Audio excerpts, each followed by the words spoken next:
Why? Welcome into the Ringerverse. This is, of course, the Ringers Nexus podcast feed for all things fandom. We are Steve, the architect, Ahlman, the builder, tinker of things. Jomi, the explainer, Adeniran. You've got questions, he's got answers. Old Man Van, he of the receding resurgent hairline, Coke, Baby Chuck. Together we are known as the Midnight Boys. Also on socials, Insta, Twitter, Facebook, and TikTok. Jomi. Yo, guys, we're going to San Diego Comic-Con. There's going to be so much content. Make sure you follow. Make sure you lock in. It's going to be crazy. We're on YouTube right now. Like, comment, subscribe, and share. You guys haven't been doing you haven't pulling your weight on YouTube. It's going to call them out like that? Yep. Live? Don't antagonize Can the we fans. not We're start live. already? They haven't been doing it. They have been. I'm very proud of the Midnight Riders, even the Midnight Thank Mob. you. They're doing a Yeah. great job. They're placating and coddling you guys. You need to do better. You haven't. They're pulled your already weight here. on it. I don't care about that. Pull your weight right now. I need likes. Likes. You want to likes. see the heart button go These up. Yeah, guys you gotta aren't see going to it. tell you what it really is. Uh-huh. I'll tell you what it really is at all times. Yeah, okay. All right, Jomi just said it. We're going to be at Comic-Con. If you're a badge holder, this Thursday, July 24th, the Ringerverse crew will have our very own panel at 6 p.m. at the Grand 10 and 11 Marriott Marquis in San Diego Marina. Yep. Woo! But that's not all. If you're in San Diego and you don't have tickets to the convention, you can still see us. Later that night, we'll be doing a meetup at a meet and greet at Whiskey Girl in the Gaslamp Quarter, 8:30. And I'm making a promise to everyone, if you guys come to the meetup, you will get to see Jomi take 4 Blue Lagoons to the face. Not Oh, doing Blue that. Goons. He takes Not a doing dip that. in the Blue Lagoon. I have retired, guys. Nah. I hung up my jersey. It's done. Program reminders. Tuesday, Mid Edition will have their Comic-Con hype meter. Wednesday, Button Mash will have their reactions to Donkey Kong Bonanza. And on the House of R feed, they continue their Hot Nolan summer with Inception, along with a bunch of San Diego Comic-Con stuff. Mm-hmm. But on today's show, we are continuing the coverage of the most talked about movie in the comic world. It's at least until later on this week.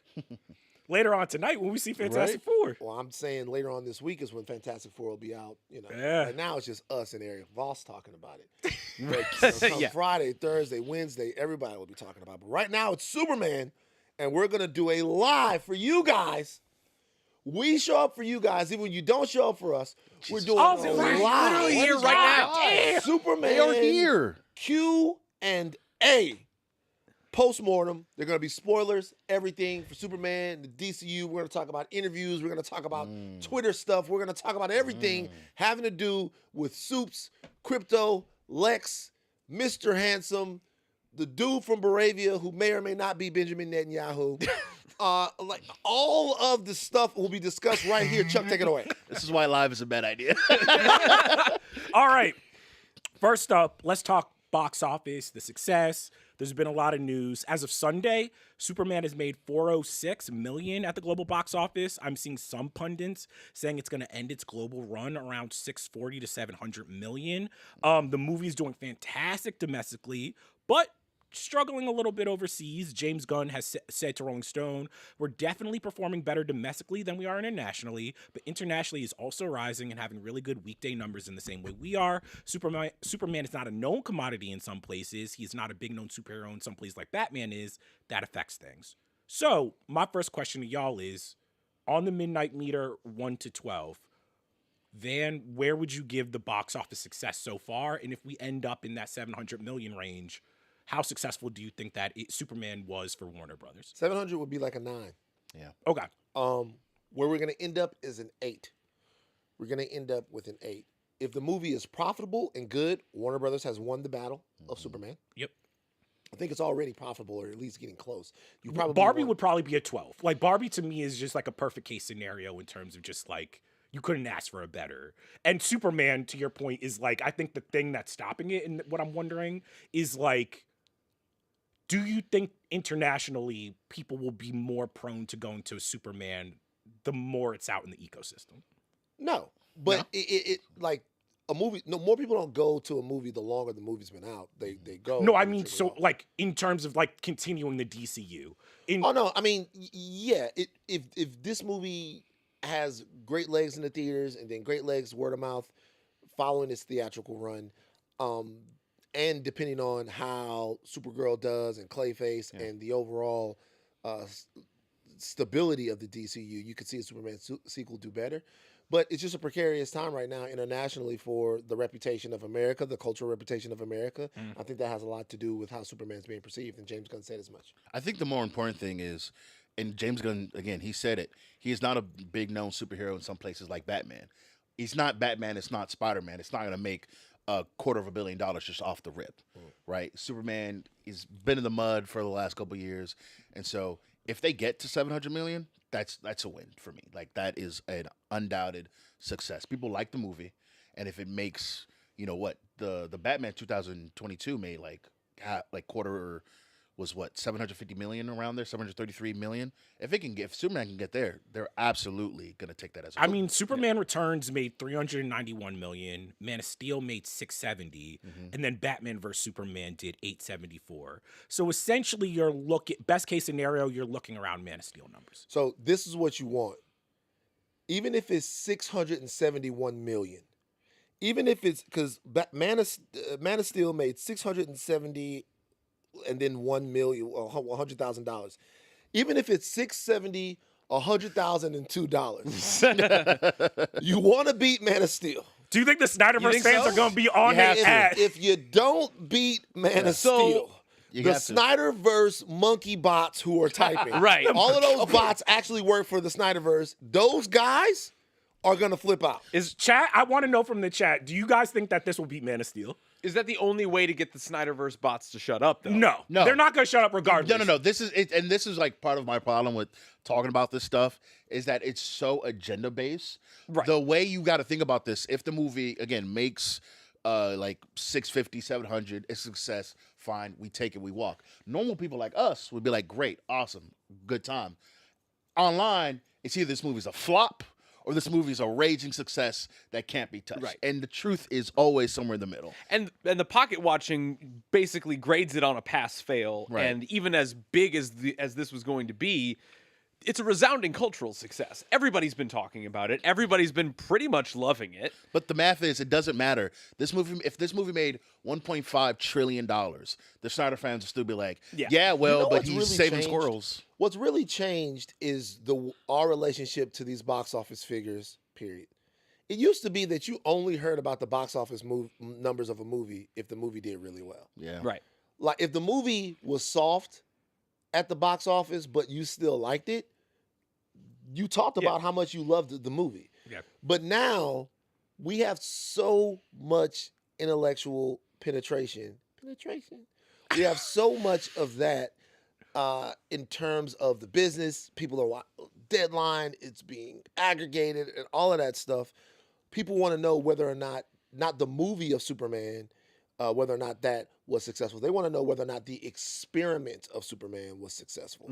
And that the box office is a So a can I component. add, what I want to know now is, there seems to be a lot of heat on Supergirl because it was announced today that the writer of Supergirl, Anna Nogara, sorry if I mispronounced that, is going to be writing Wonder Woman. I also think she's attached to Teen Titans. So where do you guys think a Supergirl movie will do in the marketplace if Superman is hovering around 600, 700? I can't call it a number, but it doesn't really matter. Okay. If Supergirl is good, it wins. There's less expectation for a Supergirl movie. It's a character that people kind of know that hasn't really been solidified in any way as something that you can build a studio around. So if the Supergirl movie is good and not, it doesn't look, can't make no dollars. But if the Supergirl movie is good, I think that's a feather in the cap of James Gunn and the DCU, because it would be a character that not a lot of people care about.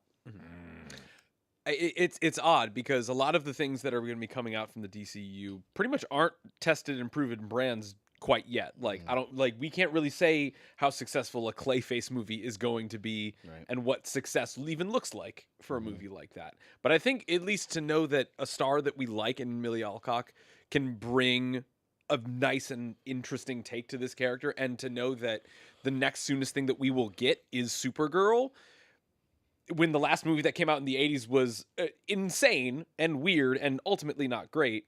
I think that's brave, and I think it's going to be something that we can actually kind of get excited about while we wait for, Brave and the Bold and everything else that are going to be the bigger brand hits. Speaking of Brave and the Bold, it's interesting that we got a Wonder Woman writer, but not a Brave and the Bold writer announced. Interesting. Noticing. Something to think about. They don't know what they're doing with Batman. All right, I don't know about that. And I've been saying this for years at this point because there's another quote in here where he talks about, or James Gunn talks about Wonder Woman, and it's like, now that his time has passed, and we really need a Wonder Woman, and we really need a Batman because it's so important to us, and so it's become a bit more like going to everybody at DC and being like, we need to figure this out. We have good writers on Wonder Woman, and we have to make sure it's working, and they have to be somebody who's going to take 2 years to write a script. There's something that that's a little slight. That's what I'm saying. There's something that James Gunn isn't saying. Batman has a unique problem. And the unique problem that the DCU Batman has is that there is another Batman. Now, you might be thinking to yourself, man, that's something that everybody's been saying. And I would say to you, don't worry about what I say. Hit the like button on the thing and participate.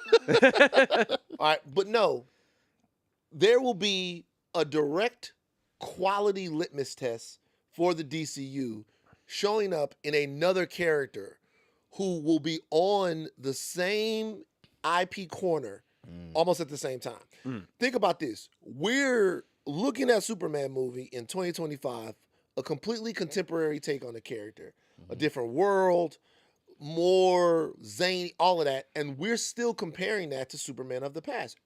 You're going to. You're going to compare James Bond to other James Bonds. Right. You're going to compare whomever, whatever the mantle is, you're going to compare that to people that have come before. But you don't normally have to compare it to a movie that's coming out 1 year after your movie, 2 years after your movie. And the fans are going to be, what if Zack Snyder was making another Superman and that Superman was coming out in November or in January? The fans would have a direct opportunity at referendum. They would be like, we like this Superman better. And then that means, because if Matt Reeves' Batman comes out and people like it better than James Gunn's Brave and the Bold, right? That means... Doesn't sell. That means that Batman is better than the DCU. And it's a hit. It's a shot. It's a big deal. In my heart of hearts, I think James Gunn is figuring out a way to stop Matt Reeves' moves from You see, you're here. No, we're not doing this. I think he's right. In my heart of hearts, I think he's right, and it's because of this other quote that he had on the Happy Sad Confused podcast, where he was talking about when his deal was announced. Nearly the same day, they also announced that Henry Cavill returns as Superman, as he signed on to direct a new Superman, and it's antithetical to the entire plan that Warner Brothers had. Now, you can want to be James Gunn and side with him and being like, no, that's fucking with my vision, but it's also kind of speaking to the ineptitude of how Warner Brothers was planning this whole thing, to know that we still have an entire Batman and his own universe that's ultimately very successful that people would want a sequel to coming down the pipeline, and you can't stop it. Right, but because it's good. Right. You can kill Henry Cavill coming back as Superman because nobody liked Black Adam, and it's really easy to be like, oh, it was just a cameo. You can kick rocks. Hey, thank you for coming out, though. We might have a role for you in the future DCU, but thank you. When people love Batman, when it made $772 million at the box office, you can't quite say, hey, Matt Reeves, hey, Robert Pattinson, thanks for coming, go home. I'm going to give you another character here. And no one has ever done this, ever, but I'm going to compare Batman to Peacemaker. I want you to think about the Peacemaker situation. The Batman Peacemaker situation is really not that different. Peacemaker is a character that is a relic and a holdover from the old DCEU. The difference is that James Gunn is in sole control of Peacemaker because it comes from his slice of the universe even before he was made the head of the studio. So what he could say is, there was a Peacemaker that existed, and that character has been successful. Right. We saw the ovation that he got. I'm sure you guys, if you went to see the movie, you saw the ovation that he got inside of the Superman movie, right? But all James Gunn went was like, okay, that Peacemaker that existed in that old universe is now in this universe. Maybe he'll do some kind of multiversal thing where he explains that there's a new Peacemaker or whatever, or maybe it'll just happen. He can't do that with Batman. Yeah. He can't just say, you know what? We have already the infrastructure for Batman. We have a Batman, we have a director. We don't have to cast it. We don't have to do any of this. All you guys got to do now is figure out a take on Batman, this director, this Batman that exists in this world. Might not work with the Brave and the Bold. I don't know how young Robert Pattinson was getting it in, but it might not work. But he can't do that because he's not in control of the creative over that character, and I don't think he likes that very much. Well, if we're talking about what he is in control of, James Gunn obviously did a lot of interviews, Rolling Stone, EW, Happy Sad Confused podcast. What I want to know from y'all, James Gunn has said he's writing another movie. Superman will be involved. It's not Superman. It's not Superman and Batman. Right. It's nothing like that. Do you guys? What do you think James Gunn's next movie? Because part of me is I'm just like, it seems like he's writing an Avengers style thing. Even Blackest Night. Blackest Night. Really? Yep. Already? I don't think it's Blackest Night. It's not going to be Blackest Night already, but the I don't know, the movie that he's talking about with Superman involved, where it's a big turn, like a big team up movie. Yeah. Blackest Night. Blackest Night. Blacked.com. They should do black.com. They should do Blackest Night. Oh nope. They should do. Nope. Christ. They should. They should They do should? like. Okay. They should have like a girl at the Daily Planet. Right. Okay. Going, I just got the first job at the Daily Planet, and I was so nervous about it. And then all of a sudden, Mr. Terrific comes over. Oh my God. You know what? With his T-spheres? Hold on. How about this? With his His T-spheres. His D-spheres. I thought. Wait, T-spheres? I thought you were going with. Can you imagine Mr. Terrific just has dildos attached to I thought it was gonna be Perry. Perry White come through. Could be Perry. Could be Mr. But remember, it's black, so it could be both of them. It could be both of them at the same time. This is what I want you guys to do. Because we on live, don't act different. Right. I can already see y'all acting different. The beginning of this podcast, I'm not scared. Because I don't want to talk about blacks live. Excuse me. Don't act different because we still got to talk about Jomi's part. All right. Dran Bart has said Blackest Night. Sorry if I fucked up your name. Blackest Night is 10 movies down the line at least, Van. You don't know. He don't know. Yeah, you don't know. That's true. About. That's You in my audience, homie. All right. Why don't you Jaden just Stevens chill says back and it's definitely the Superman and Supergirl team up, maybe against the Authority. I don't think Probably. that. I think it's Earth 2, the Grant Morrison comic. really. I think we're getting some like, and this is a movie we like, Batman versus Superman, Dawn of Justice Ultimate Edition. Yeah. I think we're getting Wonder Woman, Batman, and Superman. Like, Is that's that gonna okay? be But I the feel like Trinity. That's going to be the movie. Is that too soon? Like, are they getting way too ahead of themselves? That's Hey, Batman Reese versus Roberts, Superman. this is actually live. Don't be asking whether or not it's live or it's pre-recorded. Kingdom Come is more realistic at this point. I think James Gunn is doing Legion of Kingdom Superheroes. Come, the story, That's too old. that story That's doesn't too- make sense. yeah, Like, see what I'm saying? Everybody's just saying something. Legion of Superheroes? Like Kingdom Come doesn't make sense. All the superheroes have to be old in Kingdom Come. James Gunn doesn't understand time travel. That's not what he said. But he talked about He don't like time He travel. doesn't like time travel. He doesn't No. like all that stuff. So I don't know if we'll get Part of Legion me, the Superheroes. reason why I think if you haven't read Grant Morrison and Frank Whiteley's Earth 2, like read it. It's about basically like the Injustice Gang. Ultraman is in it. It's about like another Earth. Part of me was like, oh, is that why Ultraman got thrown into the black hole at the end. Is this Yeah. because also James Gunn was basically saying that Peacemaker season 2 is essentially just a spiritual successor to Superman. Yes. And we already know that there's 2 Peacemakers in this, one from a different universe. Part of me is like, oh, instead of doing Crisis, are they doing like there's another world out there, Superman, Justice Gang, whoever got to go up against them? Could be. Also, remember that not only is Peacemaker going to be the sequel to Superman, it's also probably going to be the connective tissue to Lanterns. So, you know, there's going to be a big, wide, expansive galaxy out there. Wow. All right, next up, do we want to talk before we throw to the chat for some more Superman questions really, really quick? Kevin Feige interview. Oh, daddy. Kevin Feige said a lot. He said Feige admits they were thinking of moving away from Kang even before everything that happened with Jonathan Majors. Bullshit. Quote, let me give that. No wait, let me way. just give the quote. No let me way. give the quote really, really quick.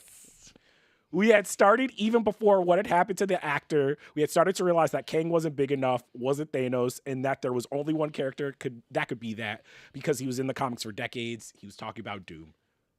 Y'all think this is bullshit? We don't have the audio. We can't play it right now. But in your heads, play Stop the Cap.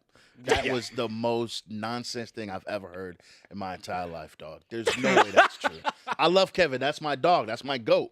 There's no way that's true. First of all, Yeah. they had oriented the entire world around Kang in terms of not just the character himself. You can make an argument that the only thing that they did in the Infinity Saga was really put the stones out there and put the stones in different places. Yeah. Then through Infinity War, you bring Thanos in, and Thanos becomes the thing that gets you build the lore behind it in really one movie. They started they created the world in that phase of Marvel around the multiverse, around the time, around that character. Okay. There's no way that if Jonathan Majors doesn't get in trouble, that they pivot to Doom. No way. There's no way. You don't even think after the box office, like, let's take everything that happened. When they see the box office of Quantumania, if it does well, do you think they're like, Kang Dynasty's still on the table? I think so. Well, it's just so nonsensical. He's got and part of that quote says, and in fact, I had started talking with Robert Downey Jr. about this audacious idea before Ant-Man 3 even came out. That's a lie. That is a Wait, hold on. That's Wait, a, no, wait, no, wait, that's a LeBron James. Wait. Yeah, I saw Kobe, man. I thought he was going to score 81 tonight. Type lie. That's nuts. Wait. Actually, I wouldn't say that I totally don't believe it. This is what I would say. I'm not saying that Doom wouldn't have been involved in these movies. Right. That's not what I'm saying. The fact that he was thinking about Robert Downey Jr. as Doom that early tells me that they weren't thinking of fully pivoting to Doom. Oh, Yeah, Because the full pivot to Doom means he's out. His own actor, his own Right. thing. They weren't thinking of fully pivoting to Doom. They were thinking we would have a multiversal Doom in this story, and maybe we plant the seed of Doom to move forward. But I do not think that anything that he said regarding Jonathan Majors and Kang is true. Dog, you saw the end credits. Shout out to Inez. All the Kangs in the end credits. You don't do that if you're like, nah. Yeah, Yeah, that's he's the not that thing. big. He's not that big of a deal. Yeah, we're not doing that. Like, Also, you don't give Kang 2 seasons of TV, a movie without. Come on. So the other stuff Feige said, they're moving forward with a Blade movie now set to present day after giving all their clothes away to Coogler and Co. so funny. MCU heroes like Captain America and Iron Man are going to be recast at some point, and that Feige has a little less than 2 years on his deal. So what I want to know is this Feige basically saying after Secret Wars, when the X-Men are there, we get a new Cap, we get a new Iron Man, we basically clean in the entire slate. Yeah. Probably, yeah. I mean, that's what Secret Wars does. It resets the universe. Yeah, yeah. But here's my thing though. We still got Black Panther 3. You know what I mean? Like, how does Black Panther 3 Might introduce a new Black Panther. Like, Yeah. Think they Black will. Panther 3, Mo Black, Panther. Black Panther 3, Tokyo Drift. Tokyo Drift. Tokyo Drift. It might be. Damson introducing- Idris is definitely. I'll tell you what. Is definitely. Shuri is Black Panther in Doomsday. Right. So Shuri is Black Panther. The longer we get without an idea of who Black Panther is going to be, do you think that they stick with the idea of Shuri being Black Panther? I think they for give a us while? 2 Black Panthers. Yeah, it might I be wouldn't a- be it might be a surprised if co-lead Black thing. Panther 3 is Black Panthers, and it's just like they give us a T'Challa and they give us a Shuri. I honestly think it's just gonna be T'Challa's son, and it's gonna kind of be like. Time travel, throw it Yeah, forward. auntie teaching the nephew Right. everything that he needs to do to become Black Panther. Right. That's why. That could be. That's my why- God. I mean- Dude, this guy, man, this guy. All right, we've been talking for a half hour. Let's get to some questions. Let's see. James Gunn said, this is from Clifton Creed. James Gunn said he would love Cavill to have a role in the DCU. Who should he play? First of all, there was some. James Gunn, in a lot of these interviews, is doing a lot of, I would love this person to be in. Right, I'm and like, that's a It's really sweet of him. It's really nice of him to just be like, they would mention an actor, be like, I love that guy. I love talking to him, man. If we could cast him in something, make it happen. But he just said that over and over and over and over again. Because they You were know what I asking do? him they were asking him about so many different casting Yeah. choices. Like they were asking him about guys who didn't get the role as Superman, and he's like, "Yeah, would love to have him back." Cavill, I don't know. People were saying Zod. What do you guys think about the Zod thing? Cavill as Zod. I don't That want could him in be- any Superman shit. I think Cavill a lot of people were saying make him Batman, which I think All was right, kind no. of All right, nuts. all right. If you really wanted to be a troll about it, you just make him Shazam. That would be very Shazam. funny. You just make That would be very funny. Can you imagine if like they do Kingdom Come and Henry Cavill comes Oh out? my I do God. genuinely- Especially Billy the Kingdom Batson? Come Shazam that's all fucked up. Yeah. Yeah. The thing in his ear. I do genuinely feel bad for Cavill because knowing what Gunn said about the fact that like he basically just had to fire him like within days. To But just at be least like, he- no, it's like Well, it was The Rock's fault. no, it's the Rock's that's- fault. we gotta It's talk definitely about The it. Rock's We gotta fault. talk. We got to about- talk about it. We gotta talk about the fact that The Rock. He was He caught some Okay, so strays. look, here's the deal. Some strays, brother. This is- Headshot. Bah, bah. Here's the deal. Here's the deal. I don't. I think at first I thought, man, what asshole is The Rock to come and try to take over DC? The more I thought about it, I respect it. I mean, Why? He had an opportunity. Yeah. He He took had a an shot. opportunity. Yeah. He took a chance. He saw a weakened DCEU, and he was like, you know what they need? me. They need The Rock. Yes. And he came in there and he looked at Henry Cavill. He's like, man, they say you're not gonna be Superman. Nah, dog. Not only You're gonna be Superman. Wait, someone, Not only someone that- in the chat said Henry Cavill should play Mr. and Mrs. Oplex. all right. Listen. I saw Orion. I like- Orion's not bad. Orion is not bad. It's not a Orion? bad shout. Yeah. They not bringing the new guys. They got some. They were gonna gonna make that movie. Ava was gonna make the New Gods movie. It didn't pan out. The Cavill is dark side. I don't know. no. Cavill, nah. The Dwayne Johnson stuff is really funny because again we talked about this when the movie was coming out. We already had Shazam. Black Adam and Shazam already have They were beef. supposed to fight. Like Yeah. that, but that's what it's supposed to be like. But his ego was so big, he was like, why am I fighting Zachary Levi? Why I can go fight Superman? He was skipping steps. And ultimately it cost him. The hierarchy of power. It did not change. Well, it did change, but not in his favor. All right, my next question for y'all. Let's see. Kevin Aquino, do y'all think Miles is a misdirect? Miles Morales, possibly like Kingpin supposedly not being able to be in an MCU movie. I don't think Miles is a misdirect at all. I No. think Sony is like, we got these amazing animated movies.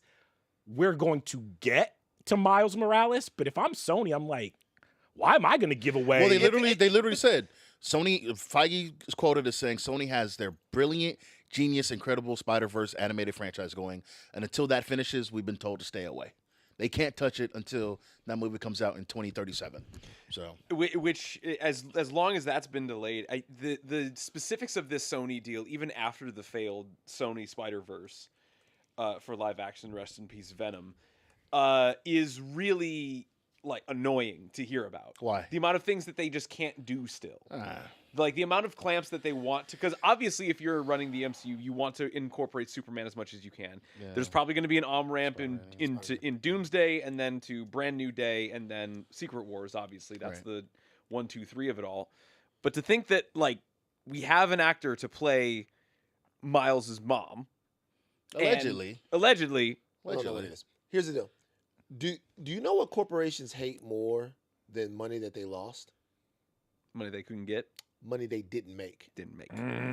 So if you're looking at Spider-Man and you're looking at the success of Spider-Man as an MCU entity, Right. and the fact that a director and a creative brain was able to get 3 great Spider-Man movies out, then you using your characters, right, in the third one, and then integrate Spider-Man into the Avengers, build really a whole arm, a separate mini universe of the MCU around Spider-Man, and you've been splitting it the whole time. You're looking at that and you're going, this is great for the prestige of the character, for the culture of the character. But for us, it's a couple $2 billion that we did not make Yeah. because we could not make Right. a Spider-Man movie on our own that was as good as what the MCU has done. I do not think they want to do that again. Yeah. I think what they want to do is good, bad, or indifferent. Get Shameik Moore and have him play a live-action Miles All right. Morales.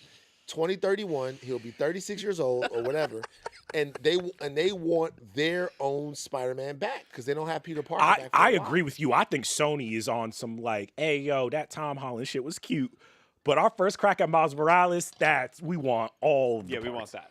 All right, so we got a couple. I'm going to fuse some. We got some casting questions. So a lot of people are asking if they recast Batman, what do you think of the Alan Ritchson rumors? And then Brandon P said they're working on the Wonder Woman script. Who should play Wonder Woman in the new DCU? So let's clear out for some casting. I don't think Alan Ritchson should be Batman. I think he's too exposed at this. Get ready to learn Aquaman, buddy. That Aquaman? Is, He yeah, would be he Comes played back as in Aquaman. Smallville. Coming back as Aquaman. He played would be Aquaman in nuts. Smallville. Oh, that, yeah, he that, did. that guy I don't is wanna see no Aquaman. more swole niggas as Aquaman. Why not? You want to? You want to? You You wanna want to know- do You want a looks like Michael me? Phelps? You Slim. gotta look like somebody like Michael Phelps, man. You a swimmer. You a big ass. Well, Michael Anyway. Phelps is uniquely built to swim. I don't know Well- if you were watching like the 2008 Beijing Olympics, but they did a whole thing. He's got like webbed feet, feet. and his arms are super long, Yeah. and his torso super long. Right. It was Like, weird that he's- coverage was like he's a genetic freak in all aspects. He's made in a lab to swim. Brother, you were there though. When they came back against the French in the individual 200 individual medley, Yeah. brother, it's 2 a.m.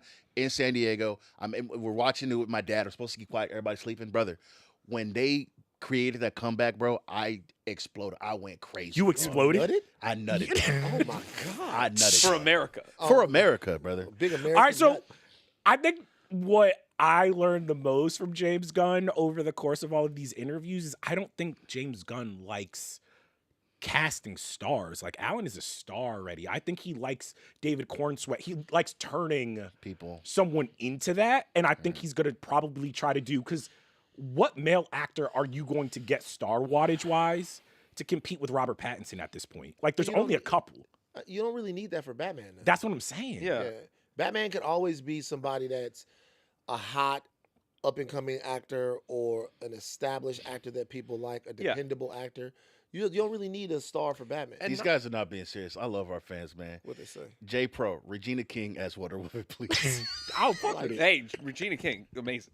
You know who's in the leading though for Adria Arjuna?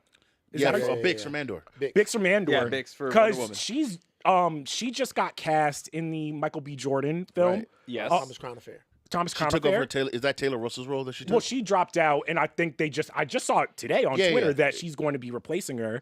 And I'm like, damn, you coming off coming off Andor. Once again, I think she would be a wonderful Wonder Woman. Right. I feel like James Gunn is like, that's too obvious. Like, I think he I might. don't know. I think obvious isn't the thing with him. I think it's more of like who he really really likes because he's talked about how finding Cornsweet and like how he discovered him during Pearl and wanted to hear him in, and then it was like, this is a match made in heaven. This is the perfect person that I want. I think that he wants to do like good research. He knows good stuff and he knows good roles. I bet you $1 million he's seen Andor. And anybody that's been great in that show, he would absolutely want to even consider for something like that. I don't think that that's too obvious. I think that like there's also a small like economics of it to know that if you want to get somebody like a Nicholas Hoult, who was reported to be like the most expensive actor that they build for Superman, knowing that those people have signed on, let's just ballpark it and say 3 to 4 more pictures, knowing that those salaries go up, those budgets will increase. Warner Brothers is a bit more on the back foot financially. Maybe not to say they get a star on the cheap, but maybe not so much a star that's like on the most expensive A-list. None of these characters will be cast with big stars. Right. They don't even do that with superheroes anymore. Mm-hmm. They've really never done it. Outside of like Pedro for Reed Richards now, probably, and his check's going to be huge.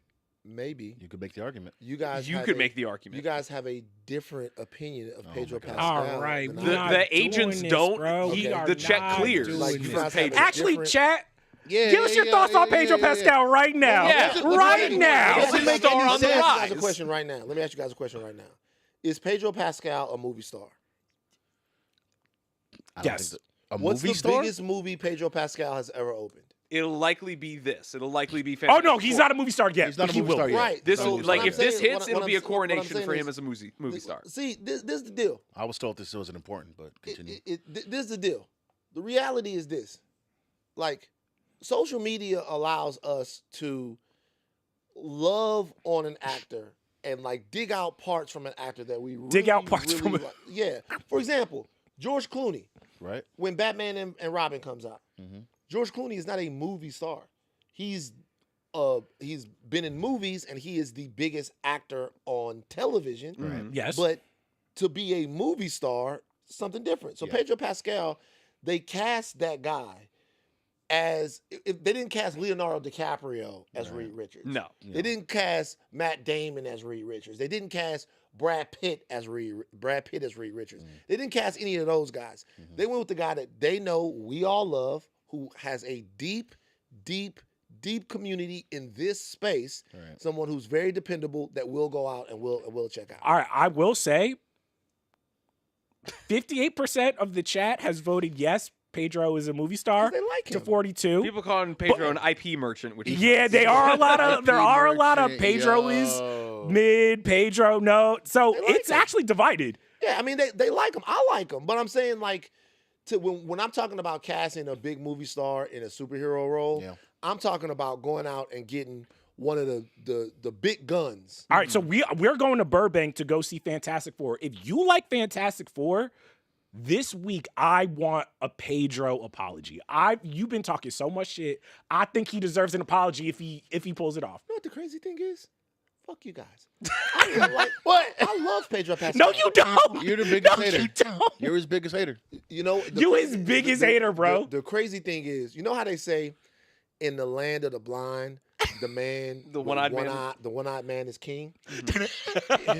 In the land Oh, of the my dick chest. riders, Yeah, finish that one. Yeah. in the land of the dick riders, The one on his knees. Pedro Pascal is king. the man that just has a balanced take is the hater. In the land of the dick Yeah, I know how that feels. Exactly. I know how that feels. See, look now, look. And so what I'm saying Christ is, I love alive. Pedro Pascal. Going back, y'all didn't even remember Pedro Pascal from Equalizer 2. Y'all don't even remember the Pedro Pascal I remember, From Buffy. like all the way back. Go back to Pedro Pascal. So I'm saying is, big deal. He still has. I've seen enough of Reed to know that Reed will probably work. Yeah. But Pedro Pascal as the big movie star, although I did hear that Eddington is the movie of the year. Oh, Yeah, I gotta see that. Ari Is that even Aster. scary? I can't do No, that. it's I don't just think bleak. it's scary. It's just really bleak because it's what, like the 2020 It's stuff. during COVID. I don't know if I So can do it. this might be Pedro Pascal's ascension Bro, as the movie star. Right. That would be perfect. 3 'cause movies it'll out be- this summer with him in it. It'll be just in time for Mandalorian and Grogu when that comes out. All right, so I want to get some more questions in here. I'm going to fuse 2 now. Kenkin29, do you guys think they will bring the sidekicks into the DCU and possibly get a Young Justice movie? And then, where is it? We have Dale. I would love to see Static on the live action screen. Who do the Midnight Boys want to see live action who has never been Static before? So They're already doing Teen Titans. they're already doing Teen Titans. yes. They I can't, don't think that's ever coming out, but I think it will. They can't do Static because they don't have the rights. they don't have the right. James Gunn has Milestone, said yeah. that's a milestone character for whoever. So that's complicated. Mm-hmm. I'm also going to be honest. I don't know if it's Static. I'm not that excited for. I like the cartoon. I'm a big Static Sure. fan. You To could- get a Static I've- movie right is tough. You Okay. could do. I think you could do Static. I don't know what a movie would look like, especially in the world we have of the Miles Morales Spider-Man stuff, like with the animation and the way that is. If you were just do a live action Static, I don't know if that moves people. I think Teen Titans could. They'd have to get the roster right, because what we're not going to do is start throwing Tim Drake on there. Like that's not how it goes. You want Damien on? No, that's even worse. You want Dick Damien's Grayson? worse. I want Dick. I want Corey. Oh! Oh, you want what, Joey? Oh, I want- Daddy! Dick. Oh my God! I want Corey. I want Raven. Whoa! I want Starfire. Cyber. Yeah, Whoa, like just give me the core 5. Like don't play. Don't do too I much. need some You want the Raven. core 5 inches? The core 5 inches. Right. You want the core 5 Just inches? right up in there. I actually think I don't think that moving forward on seriously, I don't think that Dick Grayson should ever be on the Teen Titans team now. Why? Because I think it. Number one, Robin should never be Dick Grayson right now. Why? Why? I think we're past that. I think fucking so? hate this Okay, take. this Why? dude, This man. take is We're terrible. past Dick Grayson. Boo. Boo! Hold on, This is my hot hold on, take. hold on, hold on. I don't think- Damien is overexposed. Hold on. I don't need to I see didn't no say we're Damien. past Dick Grayson as a character. Right. I think we're past Dick Grayson as Robin. You want Nightwing for Dick Grayson. I want Nightwing Dick sucks. Grayson to be, particularly in the DCU, I want Dick Grayson to be the counterbalance to Batman. I want him to be, especially if you're going and you're doing the Brave and the Bold, right? Which, if you're doing the Brave and the Bold, then you need Dick Grayson to represent what he represents in DC Comics, which is a version of Batman with the skills and all of that stuff, but that has incredible heart and that people can rally around, and that someone that, like, if Damian Wayne or another wayward character is growing wary of Batman and they need to talk to somebody, they can talk to Dick Grayson, or Dick Grayson can talk to Batman. Right. I think that dynamic of an older Dick Grayson who has started to become a hero in his own right and an older Batman is more compelling than Dick Grayson, the orphaned kid that's the first Robin we ever saw. I just don't. I think I don't know if I 100% agree with you, but in terms of the way James Gunn has set up this universe, I think he's proven it's way more interesting to start 3 years into Superman's career than at the beginning. I don't need to see Batman and Robin meeting for the first time. Yeah. I would like to see the evolution of Robin to Nightwing. Like, if you're gonna be like, oh, we're gonna start with Titans and it's gonna be Dick Grayson, I was like, I think it would be cool if in the second or third movie, oh, he's Nightwing now, he's with Starfire, Damian's there. Like, what was the Teen Titans movie that they did, the animated one, where it was like Nightwing was in it, but there was also Damian? Yeah. I like that Right. mixture. Yeah, that's Thinking about a Robin. I don't on the end of his mind rope. that. What I don't want them to do is skip steps, right? What I don't Okay. want is for when Batman Brave and the Bold comes out and it's Batman and Damian and there's no Dick Grayson, there's no Jason Todd, there's no Tim Drake. Like, that's the first Robin. I'm like, I don't know. I don't quite like that. But wouldn't you say that could work, because theoretically this Superman skipped a few steps in the idea of an origin story and then just got us going? Skipped a few steps. He changed. I mean, there's comic precedent for a lot of the stuff, but Right, Supergirl but it stuff, still gets us going. Like, Yeah. it still kind of starts us in media rest for, like. Wait, really if the quick. I first have time to ask this really Right. quick. Great question. This is from Clifton Creed. Who's caked up enough to play Nightwing? I don't think an ass like that does not exist. By a white boy A boy for actor? cake. Yeah, I don't There's some know. people out there. Chat, give us some. I don't know. I don't like. People said Timothy what about, Chalamet, and what's I'm like, his you're name? Timothy wrong. Chalamet don't got no He ass. don't, No. he ain't got enough in the tank for that. The dude who plays Cal Raleigh, who plays for the Seattle Mariners, Oh yeah. Big Dumper. Okay. he can Oh, Big play. Dumper. Big Dumper can play. Big him. Dumper, He's yeah. a catcher. He's a kid. All right. This is some other questions we have. Let's do some rapid ones. Go 15. Are you guys scared that Supergirl is about to be Midland? No. No. What I'm worried about. I will say this. I've read what's the Supergirl, Woman of Tomorrow. Supergirl Woman of Tomorrow. I've read that comic. What I am worried about is that features a Supergirl who essentially goes to another galaxy with a red sun so she can get drunk, celebrate her birthday. Playing drunk is one of the hardest things for an actor to do. 9 times out of 10, it looks kind of bad. I am wondering if that's the part that they can land. An intoxicated I mean, I Supergirl think that's not too handy. It might not be as played up as it is in the comic, because that Supergirl in the comic is more or less drunk the entire time. But that's what Supergirl was doing in this movie, where I was like, Right. oh, you playing the drunk very heavily. Like, It's the Supergirl just needs to find her purpose. Yeah. The movie needs to make us believe that Supergirl has a purpose in a world where Superman exists. Yeah. And that's not me making a specific critique of that character, Mm-hmm. but really in a lot of the Superman stories that we've come to love, they make sense because there's one Kryptonian on Earth, yeah. right? And in this world where you're gonna have Supergirl in it too, she just needs to have her own purview, her own personality, her own deal, her own thing. Right. And if they can land that, the movie will be a success. Okay. TDM9, with Gunn popularizing Groot, Rocket, Peacemaker, and now Mr. Terrific, who's the most James Gunn character that hasn't had a significant movie portrayal in the DC? What do you mean? Like, James Gunn. what character is like primed to make is a Gunn James Easy. Gunn type character? Easy. Plastic Man? Plastic Man. Yeah. Plastic Man. Plastic Man. I was thinking Adam Strange. One of the most powerful. Adam Strange is James Gunn, but he's like more weird. You get elevated Jack Quaid as sci-fi. Plastic They're Man. already It's gonna cook. They're already doing this, but it's not as live action. I actually think it could work. Is Mr. Miracle. Mr. Miracle to me is a very James Gunn character. Interesting. Booster Gold. Booster Yeah, Gold. I mean, that's right. That's a layup. James Gunn said that Yeah. that script was having problems. That's why I didn't. Because wasn't that a part of the initial ones that came Right. out in terms of like, oh, we're getting the Mascara, we're getting Booster Gold, we're getting Amanda Waller. Booster Gold is tough. That's a tough character to get. Yeah, It is. I feel like you could. There are people you can cast like a Chris Pratt, a Camille Nanjiani. Like casting is not too hard.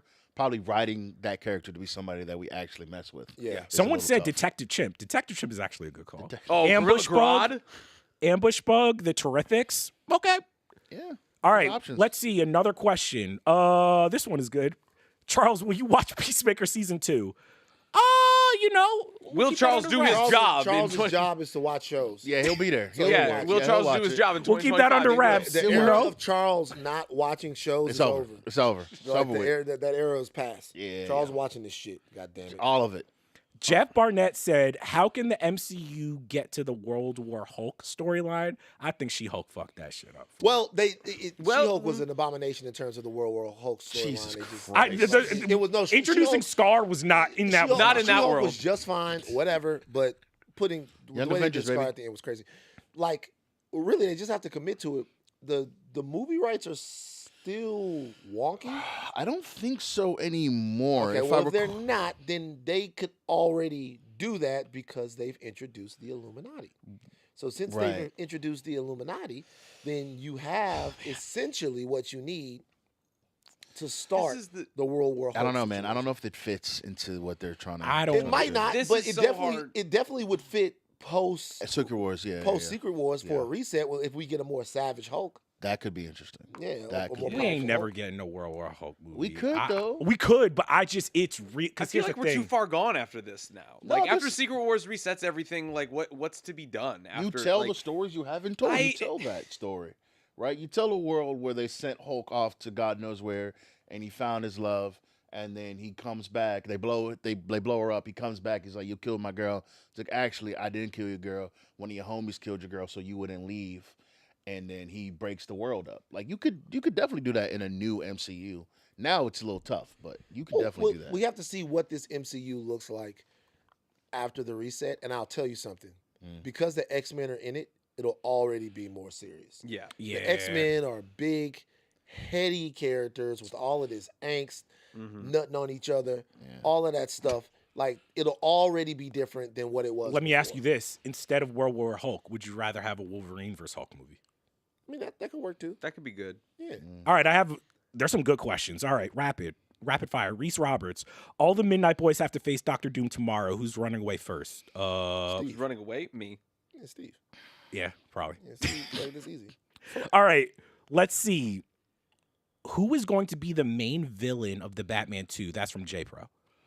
I mean, people mentioned Mr. Freeze, but we don't know. I How don't true think that it's is. It's Mr. the Court of Owls, right? I think it's the Court of be. Owls. Court of Owls makes the most sense. I would really like it to be Mr. Freeze because I really want a good Mr. Freeze. You didn't like Arnold Schwarzenegger's Mr. Freeze? I to a degree, I loved the camp of that, but I actually I love the idea of a good, tragic, like terribly sad Mr. Freeze. So here's the thing, and we talked about this. I love the fans. I'm gonna be very clear. I love every single one of you guys. You guys are amazing.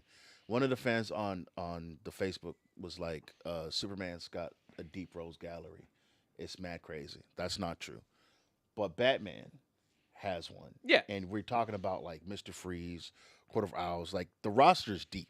Yeah. It's I mean, incredibly. You could really do we could really do whatever with it. and the roster is deep, but the thing that makes Batman's roster so great and Spider-Man's too Yeah. is that all of these villains are central at some point in really classic stories. Yes.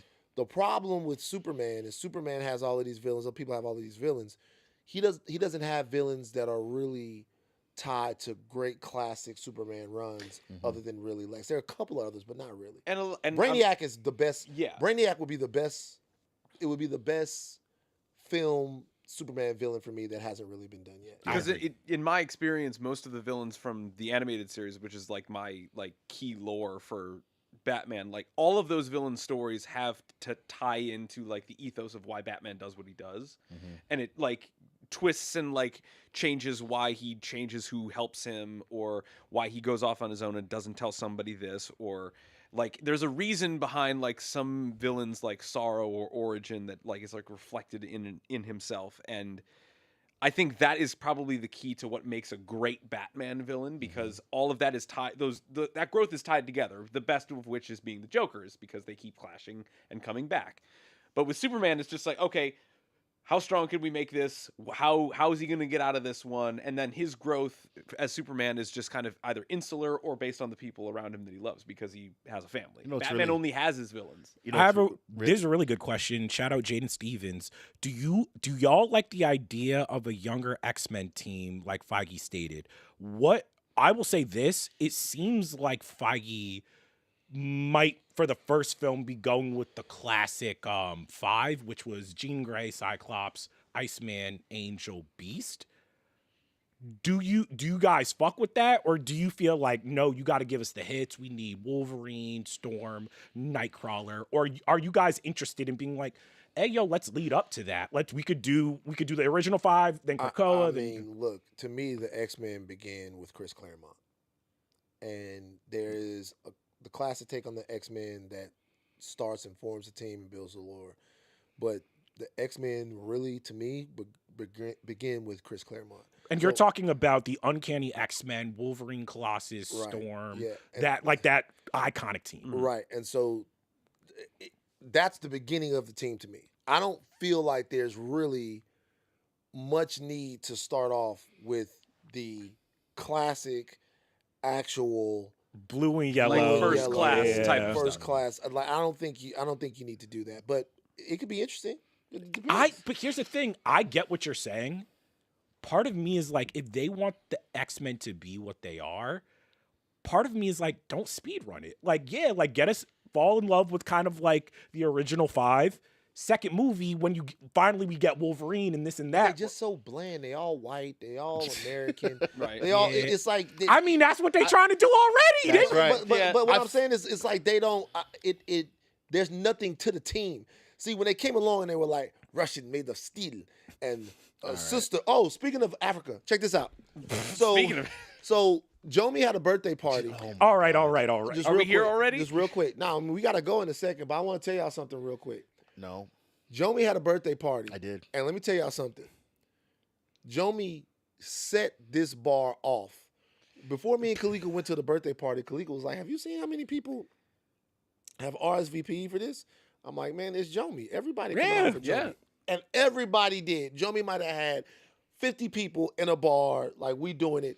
Just those wait staff hated us. Like not just when I say the bar had its regular patrons, and then Jomi had the whole half of the place. We going crazy. So Jomi's family comes to this. Yeah. Right? And Jomi's family, African. Yep. Right? And so we're all hanging out. It's me, Aleya's there. Jade comes later. She don't really fuck with us like that. And so, so everybody, they're not on mic to defend shout out themselves Kerm, right now. Everybody's there. Yeah. Jomi's family comes in. I meet a couple of them, and then I started noticing something. They weren't with us. Don't start the diaspora wars. No, Van exactly did that. This is exactly what he did. All by themselves over there, hanging out. Then there was actually one time where they went in the corner, and y'all think this is bullshit. It wasn't bullshit. Huddled together. This is real. Jomi's brother had to go over. That happened. And I had one of Jomi's friends from high school, because I thought it was a we known each other for a long time thing. The nigga that worked for the Dodgers. Clinton, yeah, my guy Clinton. Shout out Clinton. Yeah. Clinton, cool as shit. Hell yeah. So I'm looking at Clinton. I'm like, Clinton, you're not a part of the thing? And Clinton goes, nah, man. Jomi and them had and then so later on, because Jomi, they don't fuck with black Americans. That's not what happened. And so later on, I noticed something. We all over here, and Jomi's people got their own table on the other side of the This bar. was true. This was true. I'm like, what? Jomi and you, we got a question from the chat. Reese Roberts. Did Jomi leave with an Infinity Stone gauntlet of white women? I will tell you. Oh God, no. No. No. No. That's all we gonna say about that. Keep it respectful. Might have been cleared of Keep it milkman respectful. allegations. Might But have my been milkman nigga was- allegations. Nah, Jomi out here. And Jomi did come home and the whole deal. There's a funny story I could tell about that. That's Because Deep Shadow. we're live, that's going not- to. no. Because me and Chuck realized something at the same time. Yeah. And it was funny. Me and another party said something, and then Chuck went, huh. And I went, huh. Kalika was looking at us And like, Kalika don't. went, Kalika's like, stop. Kalika pulled me to the side. Don't you make that girl feel uncomfortable. That's enough. Okay. That's enough. All right, let's do one more question, then we're gonna get out of here. Thank y'all. Y'all have had like some fucking amazing questions. Hell I'm trying yeah. to keep up with all of them. You know what? I'm gonna end with this because I've always wanted to do more in this space. Gavin asked us, do y'all keep up with current comics like the Uncanny X-Men series set in New Orleans? So, Van, you've been getting into Absolute Batman. Oh, my Lord, have mercy. been locked Jesus in. Christ. You're getting into the Absolute Absolute Batman universe. It's not just Absolute Batman, but it's Absolute Superman too. Some of the other ones, Absolute Wonder Woman is my favorite. I It's haven't read that one. Absolute yet. Martian Manhunter as well. I- Amazing. You were telling me about that. So let me tell you why real quick. I'll be uncharacteristically concise. But here's the thing: while Van is talking, listen to Van talk about Absolute in the chat. If you guys want us to cover some of this stuff, if y'all want some Absolute content, whatever, like tell us what comics y'all want us to read. Right. Continue, Van. So I enjoy these particular two runs because they are answering a question. And the question is there a contemporary way to tell the same story? Absolute Batman is different. They take some of the things that you would think are fundamental about Batman and they change them, but the character is still the same. You think that it's really important that Batman is super wealthy. It's kind of not, because the only way that Batman's wealth really informs his character, there are a lot of ways. Like, I don't want to go too far with it, but that's just the reason he can afford to do all the stuff that he does. But it's really his genius that allows him to utilize his wealth. He's a really great engineer. Yeah, so it's really yeah. his genius that His allows mom him is to still use that in the alive. first place. So, like, in this one, they prioritize family, and because his mother's still alive, and his genius, even his relationship with Alfred, starts out totally different. Way different. But then It's awesome. ends up the same. They end up kind of having the His same rogues relationship. gallery or his friend. Or his like, friends, and it makes more sense the way he is, the connection he has to these different characters, that he knew them. Yeah. And that they came from the streets of Gotham, but they all knew each other and just went in different ways. It's really compelling. Superman just blew my fucking mind. Really? I don't really. Yeah, I'm not Absolute fucking with the Superman's a really Absolute fun Superman take. as much. So Superman, It's Wonder Woman than Batman for me. Superman just blew my fucking mind. I think for me, it's like Batman, Wonder Woman, then Superman. Like Superman blew my mind with the chances that they took, the amount of craft that was put into it, just the look of the character. It's one of my favorite iterations of Superman thus far. So the chat is like freaking out. They want us to do like some Absolute content, Telling even y'all. if it's just a little on the back end of a podcast. They really The comic arc draft. I'm telling y'all. what draft? Say it louder. The comic arc draft. I'm telling y'all. All right, I've been shit. pitching it. Ooh. Hey guys, we'll do. Hey, if y'all like, comment, subscribe. If we see a jump, I promise you, I'll be on everybody. We'll get you some comic book content. But yo, I think we went for an hour. How are y'all feeling? We went for an hour. Yeah. That's good. You If take an can- hour. An hour is good. If you could go Hour's great. If you could go for an hour. An hour is great. Yeah. Really, because really, when you think about it, a solid 15 minutes. All right, Right. thank you I guys. mean, when ultimately, it's you about go- your cardiovascular. I mean, tendency. it's Yeah, also all about right, pace. all right. Yeah. Like, Yeah, it's yeah, also yeah. about Yeah, yeah. pace Right. and like. And if you do it mood. right and everybody's happy after an hour. Thank Yeah, you. as long as everybody Thanks. is liking and Midnight enjoying. Riders, thank Enough you is so as good much as a for feast, joining. you know what I'm saying? Right. Joining us. Your questions were amazing. We appreciate what do you we got guys. coming for them, Vin? That's a wrap this week on the Ringerverse feed. Min Edition, Comic Hype Meter. Wednesday, Bud Mash will have their reactions to Donkey Kong, Bonanza. On the House of Art feed, they continue their Hot Nolan Summer with Inception, along with a bunch of SDCC content. Look, you guys, we're on the lookout. The Midnight Boys. We're on the lookout. We're looking for Eric Voss in San Diego. We're on the hunt for Voss. We're gonna kidnap Eric Voss. Is it a kidnapping if we announce it? We gonna kidnap what we're gonna look. The Midnight Boys are taking Eric Voss hostage. Voss, if you listen to this, We're coming for you. we're coming for you. Look over your It's shoulder. just a soft invite. We gonna kidnap him. A kidnapping. See who comes to save him. All right, our producers, Aleya Zenieris, who was also at Jomi's birthday. She had a great time. Really? She had a great time. Generational shit stir. Jay Whaley, John Richter, John!